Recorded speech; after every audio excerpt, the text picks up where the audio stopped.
Hey everyone, welcome back to your favorite sales podcast. I'm your host, Ross Rich, and today we have a special guest. We have Chris Taylor joining us, who is the founder and president of OneMove Advisory, which helps scaling B2B teams with some of their hardest challenges, especially how to continue to grow and do that efficiently. But yeah, thanks for taking time during busy SCO season. I know you're on the road as well, so appreciate you swinging by today. Oh, happy to be here. That's Chicago in the background. So if it's Wednesday, it must be Chicago. Amazing, amazing. Well, before we get into it and talk about the topic we always do, which is how to drive execution excellence across B2B go-to-market organizations, would love to hear a bit about your background in your own words. I know you've been part of some of the most exciting growth companies in the last couple decades, from Databricks to Hortonworks to TIBCO. So would love to hear a bit about your background and kind of your passion for supporting B2B sales excellence. Sure. My career didn't start out in what I do today. It started out very differently. I was a pilot for the U.S. Navy, and so I flew aircraft in places like Bosnia way back in the day. Wow. But as it would happen, I was at the Pentagon, and I was just doing my business as a mid-level guy, a Navy lieutenant. And Ross Perot was coming to meet with the admiral that I worked for because he was very involved he was a Navy lieutenant himself, and very involved with the military families. And so I got stuck in a room with him for 15 minutes. They just said, keep him busy till the admiral gets here. And in the process, he told stories for 15 minutes, and I didn't say much. And at the end of the conversation, he said, hey, I don't want to take a good man out of the Navy, but if you're interested in a career in tech, I'm starting up a program for military officers who are interested. And I thought, wow, that could be good. And at the time, I was talking with some other companies who were all lowballing me, telling me that my Navy experience didn't matter that much. And the salaries were terrible, big companies you know of. And Ross Perot's company offered the same salary that I was making in the Navy with flight pay and all the other benefits. So it was just like an amazing opportunity, right? Wow. And so I took it. That got me into tech, but on the services side, which is kind of a good place to start. See where the software actually hits the road. Yep. See how hard it is to get a customer through an implementation. You learn a lot. You learn to grumble a lot about sales guys. And then gradually I worked my way across into sales across other companies, and then finally ended up as a sales leader. And then really the unlocking motion was when Vista Equity Partners bought TIBCO, and I got selected along with another guy to implement their sales SOPs, which are very, very, very prescriptive. Yep. And fascinating. I got to see sort of how you evaluate it, how you value a company from the backside, like from the investor side, from the people who have put the money in and expect to get something in return. And fascinating. Like I had no view into that. And so that experience brought me to Hortonworks, where we did a lot of the same things, and then on to Databricks, where obviously everyone who knows the data space knows that Databricks has had absolutely meteoric growth. I think right now they announced recently they're crossing $3 billion. And so just an amazing company. I joined at 80 million. So great experience, the one you always want in your career. Don't know if I want to go back and do that again. So that's me. That brings you up to where we are today. Very cool. It's always interesting to hear where people come from in terms of their backgrounds and how that impacts their lens in the B2B sales world. Yes. And I find a lot of people that have a military background have a really strong, like operational, kind of like a rigorous approach to the art of sales and understand kind of the science behind it. And, interesting that you bring up the Vista stuff because that's kind of like exactly where those kind of two things meet. How do we have a rigorous, repeatable process? Yeah. But it's also their secret sauce, right? Is their prescriptiveness. So totally. Well, we're going to be talking about 3 areas today of execution excellence. The first is going to be cadences, and kind of other people I've heard is called operating rhythms. Yes. So we're going to talk about that first. We're going to talk about champion building, one of my favorite topics, and we'll talk about, do you really have a champion, or is it just someone else, and what that means, and how to connect with people both on that kind of interpersonal human level, but also as part of the process. And then lastly, we're going to end off with teamwork and, as you put it, vernacular, or the right language. And so let's start with number 1, the cadence, the operating rhythm. Why is that so important? Why is that number 1 on your kind of execution excellence top 3? Over the years, I've worked with a lot of sales reps and sales leaders, and one thing has become abundantly clear to me, and that's that some of the best salespeople I've ever worked with, and all of the great sales leaders, are very cadence driven. And it's something that I think sometimes sales may attract people who like a bit of an unstructured world. Be your own boss, create your own success. Entrepreneurial, yeah. Entrepreneurial. A lot of companies sell that to their inbound sales guys. But I think in reality, there's even as you know as an entrepreneur, there's a structure that's required to be good. It's not all creativity and doing it on the fly. And sales runs in these 90-day sprints. You finish the quarter and you literally collapse at the tape because you've just run a 90-day sprint and you've had to do some things that were hard to do. And so I think in that 90-day sprint, so much can get lost because the priorities keep changing constantly. So in the moment, it's I got to get this deal closed. The next moment, it's I got to think about next quarter. Mm-hmm. So all of these competing priorities mean that if you don't come with something that's got some rigor to it, it's just like working out or eating right. Like in the moment, it all goes away. It all gets important, gets defeated for urgent. And so nothing really super special in saying that, but it's really, it's a little bit of the human condition, right? It's how and sales, I think, brings out that element of the human condition more than most other careers because of this 90-day sprint problem. Yeah. And then that gets also, that's a quarterly problem, but then there's a problem across the year. That maybe you're backloaded, that Q4 is when you expect to get the most revenue. And so if your cadences aren't building toward Q4, then you're going to have deals slip into January or the following year, whatever your fiscal year is. And so you ended up with that same problem on a yearly basis. But it actually starts every single week. A manager and a sales rep who don't run a weekly cadence will fall off on some of the things that are most critical. Yep. Like, for example, if you're a sales manager, as you move through the quarter, it's natural to begin focusing on the deals that need to close that quarter, which means a brand new rep or maybe a struggling rep falls out of your cadence. So if you don't have something that says, I'm going to talk to everyone one-on-one every week, those conversations stop, okay?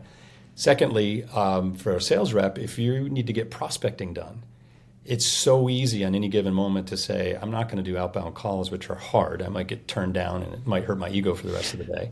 You're just going to go do something else instead. Yeah. And so prospecting is another great example. It just falls off.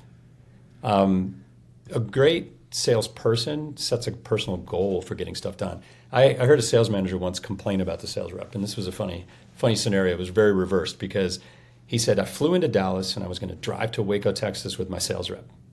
And he said, I had planned to use this opportunity to have a good conversation and get to know him. And as the trip started, I started asking questions, and the sales rep almost immediately interrupted me and said, wait a minute, I have to do 5 meaningful calls on this trip. And the sales manager said, what are you talking about?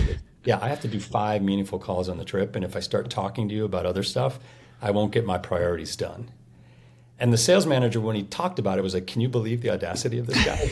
But I'm hearing the story and I'm thinking, like praising this person. That's awesome. That's like a sales rep that probably was more structured than the sales manager, right? And that's just a great example of cadence. That guy has a goal, 5 meaningful calls, not meaning I'm going to check a box and have a call, hope somebody picks up and go, oh, maybe that's half of one. I'm going to have a call where some interaction takes place and I build a champion or I get more data about an account, I move something forward. That's what cadence is about. It's like setting these near-term goals. Yeah. And many sales reps struggle to do this, or managers struggle to do this, organizations struggle to do this, just because it works against the idea that I have latitude to do what I choose to do each day. So I can choose to do great things. I can choose to do whatever I feel like, right? Yeah. It's a difficult human condition to put people in.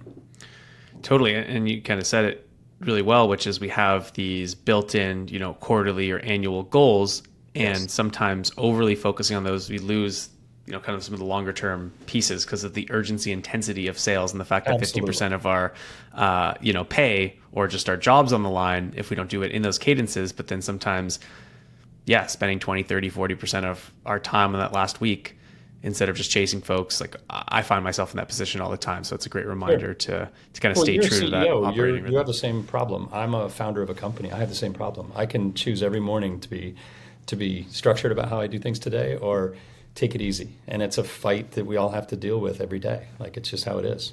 Totally. Before we move on to champion building, any tips or tricks that you would suggest for folks that are thinking about their operating cadence? I know a lot of people are developing this at the start of their fiscal year right now. They are. What are some of the maybe less popular, common meeting types or cadences that you found really impactful that you picked up during your years of experience? Probably the biggest one is that we meet to talk about deals. We do, because the manager's incented to meet to talk about deals. He's got to forecast those deals, or she's got to forecast those deals. In reality, you also have to meet just to figure out where people are, and you have to have coaching conversations bigger than just a deal. Yeah. And that falls off. So you have to say, I'm going to have a call with you that's our weekly non-deal one-on-one. Yes, that's hard. That's hard when deals are, exciting, and that's the fun thing. And you've got 7 sales reps, or maybe even more in some cases, and you've got to somehow fit more than one call a day that doesn't feel like it could be your priority in the moment. Yeah. So I'd say that's a big one. And then beginning to look at next quarter is also something that doesn't start soon enough. At Databricks, we started that at the midway point of the quarter, and could have even been sooner. But that was a super critical meeting. And I remember at that point, you see it pop up in your calendar, and you think, already? And just the fact that you're thinking already tells you that like this isn't going to happen naturally unless it's in a cadence, right? Totally. That's a really good reminder. Well, moving on to one of my personal favorite topics, which is champion building. Curious to hear how you kind of balance, number one, being cadence and operational rigor and getting outside the deal with, a very specific, deal-based art of sales topic like champion building. Why is that number 2? I could have called it something else. I could have just said like medpic or medic. I could have said something different, but I find that if you think of a pyramid of having great, structure in a deal, that probably the single greatest moment of structure that you can attain is having a great champion, because 100%. That champion is the doorway to most of the information you're going to need to make that deal happen. And not just information, but also assistance. And so what I always say is it all comes back to definition of champion. And the definition that I've seen most often used is it's a person with power and influence who is working on your behalf to help you close the deal. And some people add like has skin in the game and these other things. But why that definition is so important is because champion is a lot like the word love. It is understood differently by everyone. It's acted upon differently by everyone, and it's very easily misused. And I've been a sales rep, and I reported to a sales manager who used to grill me every week, and his pattern, I called it stump the chump. He would just fire questions at me that he, I think, figured I probably wouldn't know. And it was never an open book test like MedPick should be. It was just free form. I came away from the call feeling kind of like I maybe had oversold my deal. And I think in some ways he wanted me to oversell my deal because he wanted me to be on the hook to do all these crazy things he was asking me to do instead of something consistent and like predictable that we could all understand. And so champion is just a great example of that. I would say, yeah, I have a sponsor, I think is the word he used. And I said, I have a sponsor. And he would never go into what that entailed. And then he would start telling me what I need to do with that person. He never vetted with me that was actually a champion. He never asked about the power they wielded, the influence they had in the org. He never asked me what that person was doing on my behalf. Never double checked me, never scratched at the idea of the use of the word champion.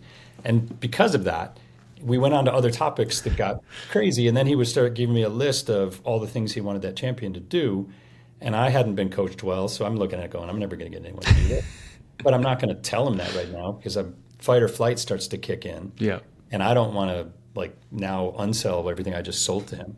And every time I got on a call with him and did that, I was kind of like inching toward the cliff.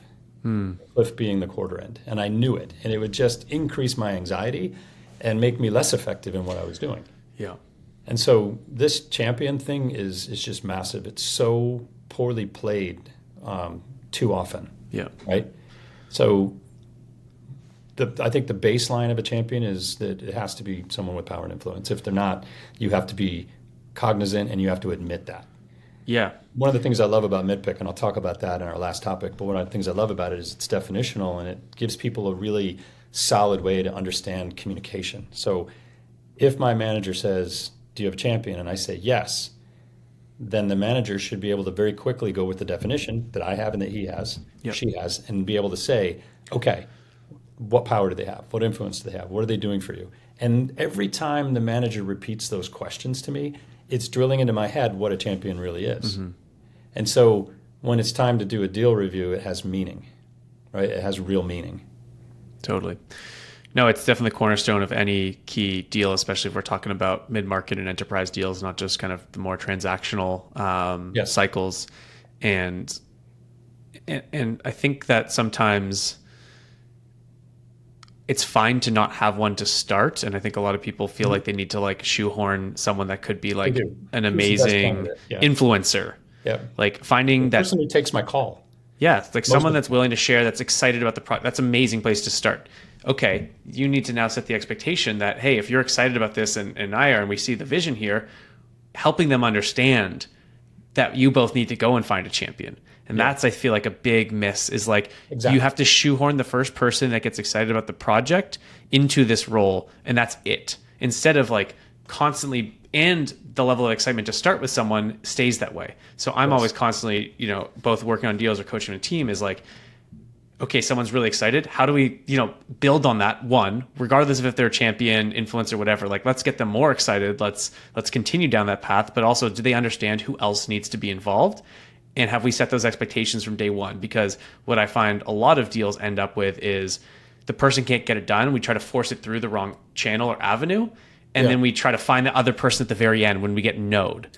Exactly. Getting no'd is the far worst. too late. You don't. Yes, it's far too late. And then that person's never going to get excited because they didn't help build it with you. To find a No. champion, they need to build the thing with you. So if not it's just too that. late, they can never be a champion. Everything you do to try to get a champion late comes across as extremely self-serving. Yes. Extremely self-serving. I've seen reps get super smarmy at the end of a deal where I was looking to buy a product, right? Don't want to name too many products, but and it's like, wow, this guy suddenly is my bestie, and we've been communicating with this company for months. How'd that happen? So that's the biggest issue I think with champions is you have to try to really go after this early.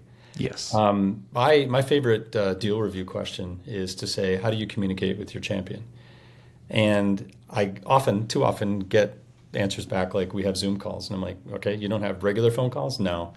Do you have his phone number? No. Have you ever texted him then? No. Right? And I'm like, I think That's how people communicate day to day normally. That's how humans communicate. Texting. Yes. They are absolutely texting. There's just no way you can make an excuse for it. They're just texting. And it goes the same in my business. I call someone that I know is my champion, and invariably I get a text that says, hey, I'm on a call. Can I call you in 15? Boom, champion. Yeah. Right? If they have power and influence. Gotta, again, go back to that. But the other thing is so many people talk about having a manager as a champion of a 300K deal. And you're like, there's no way a manager. Their boss doesn't even control the budget. Yeah. Well, there's no power and influence in a manager. I would say there's one situation where if a manager is connected across the org to someone who's higher, then that would maybe mitigate this a little bit. Like someone has people they trust, then it's still not the same level of power and influence for deals that size. Yeah. Right. And so I'm just very skeptical of scenarios of champions that I've seen many times. No, And they kill deals. They kill deals. By the way, you can close a deal without a champion. That's the crazy part about sales. Companies make a decision. Let's hear that. How do you close a deal without a champion? Give us an example. Companies make deals or sign deals because they've decided they want that software. And the salesperson doesn't get in the way. That's the cynical way of looking at it. The problem is the customer sold it to themselves. You have usually very little knowledge about the use case. You don't know necessarily why you won. And I've had people tell me, I don't know why we won that deal. That's kind of a tough situation because you didn't sell value for sure. And then how do you build any sort of customer story on that? And how does your CS and PS team implement something that has no specific goal? And so it's fraught. It's very, very fraught, but it can happen. It absolutely happens. Totally. Well, not the worst problem to have versus not getting it done, but I hear you in terms of like the churn risk and then what do you actually do with them and all that kind of stuff. Well, shifting gears to the last topic. So we've talked about operational rhythm and cadences. We've talked about champion building and kind of the idea of why that's an important facet to just being objective about deals and all the other aspects of kind of operationalizing a methodology. The last part is kind of teamwork and vernacular or shared language. This is something that, love that topic. So curious to hear what that means to you and why this is kind of number 3 on your list. So Teamwork, I've always, whenever you see a great deal go down, the kind that ends up having a customer on a stage as an advocate for you, there's invariably a list of people who are involved in that deal. Invariably. I've seen some of the best deals of my career always pulled in a product person, a product marketing person, multiple SEs. And it's not because they were huge deals, it's because they were very engaged deals. So there's an old saying, it says, you can win alone, but don't ever get caught losing alone. Meaning if you're going to have a closed lost deal, you should have made sure that everyone you could have brought to the table that wisely in the situation was brought to the table. And I think there's a bit of a lone wolfness sometimes to sales. And so having a way to communicate with the rest of the team is critical. Having an organizational vernacular for it is hyper important. That's why I love MedPick, just because it's the most common one out there. And then constantly communicating with leadership about it across the different teams. You actually want to get a great deal, you want to sort of sell it to your own executive team so that they get engaged. Yeah. And so once you have executive sponsorship within your own company, it gets way easier to pull them in as needed to get higher levels of sponsorship in the customer. And I have my own hypothesis, but where do you think the kind of lone wolfness comes from, and the lack of, I think, kind of team selling approach often comes from in sales? I just think sales is pretty tough. It's a tough role. And I think something that tough appeals to people who are willing to swing for the fence a little bit. And there's a personality type that people believe. They have to believe in yourself. You have to have an incredible belief in yourself. The conviction, for sure. Conviction despite the facts sometimes, right? Yep. And so I think we hire people who can run through walls routinely, right? They can do magic tricks routinely. But it's a little like Fantasia. Like that magic can go the wrong direction as well. You can get very controlling behaviors sometimes because people are so focused on getting a deal that they don't want to let too many other people into the deal. Yeah. If you suggest help, they say, no, I got this. They don't even want to necessarily involve their manager any more than they have to. These are the guys who miraculously come up with bluebirds at the end of the quarter because they didn't put it in Salesforce because they didn't want anyone asking them any questions about it, right? That kind of thing. So I think you got to stress it's got to be cultural to be working in teams. Totally. I mean, I've been there for sure in my career. Sure. And I think a big unlock for me was not thinking about other folks as like coming into the deal, but quarterbacking them. And I think people don't understand that like you need to be hyper specific. It's different because you're coming from a role of like, I'm just an AE, but you're really in charge of, the SE, your manager. You should be defining how they're going to be involved there. You should be defining how the executive can be involved. And I always felt like these were more senior people to me internally. And so it was kind of like, oh, I want to get them involved, but I don't know how to use them. And I think that's like a very poorly taught part of sales. What you just said is a great ad. And I think about sales teams I've seen in the past where a rep will say, that person hogs all the resources on the team. And I'm like, do they hog them or do they gain mind share with them? And certain SEs want to be part of successful deals. And so the best ones want to work with the best AEs and they don't want to be on wasting my time. This deal's never going to close. Exactly. Maybe you should look at why the resources flow to that individual and why the organization lets that happen, right?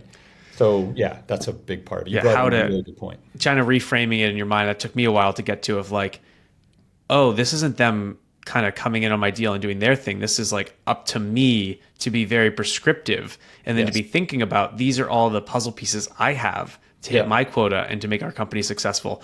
And I saw that like the most fun part, they would tell me the most fun part of my job, or this was like the most fun thing I've done in months at the company, was help out on this deal and meet on that deal. And we are thinking in the back of our heads, oh, this is this big boss. They're so busy. Yes. You got to really reframe it and be like, this is going to be an exciting deal. I'm coming at the right time. This is going to be the killer moment in this opportunity. Kind of goes back to something I think about when I first left the Navy and I went to Pro Systems. My first contract, I was in Minneapolis at a small company that's now called Thrivent. And I remember that one of my customer people was saying, "Wow, it must have been easy in the military. You just gave people orders." And I thought about that for a moment, and I'm like, no, are you kidding me? The first time someone doesn't salute you, it's them. The second time they don't salute you, it's you. And what I was trying to say is that you don't have authority over people, you earn it over people, and nothing more than in like a sales rep role. You get authority from the credibility you earn, from treating people with respect, from being structured and being focused and bringing people in and giving them like clear direction on where it needs to go. All that stuff is something you earn. In the military, if I met officers who no one would follow and their careers are done. They just don't have the leadership. It wasn't given to them by the rank. Yeah. It's in the personality and the style.